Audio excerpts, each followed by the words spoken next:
இந்த புதிய ஆண்டிலே இரட்டிப்பான நன்மை பெற 2 பரிவாரங்களை கர்த்தர் ஆசீர்வதிப்பார். யாக்கோப் என்றால் எத்தன் என்று அர்த்தம்.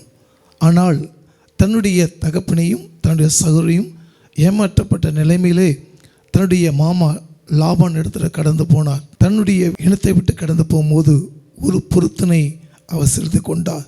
என்னென்றால், இதே இடத்திலே நான் பலிபீடத்தை கட்டுவேன், கர்த்தருக்காக கட்டுவேன் என்று சொன்ன அந்த பொருத்தனையை கர்த்தர் செய்து கொடுத்தார். தன்னுடைய லாபான் 10 முறை சம்பளத்தை மாற்றி 20வது ஆண்டில் வரும்போது 2 பரிவாரத்தை கொடுத்து ஆண்டவர் இரட்டிப்பான ஆசீர்வாதத்தை அவர் கொடுத்தார்.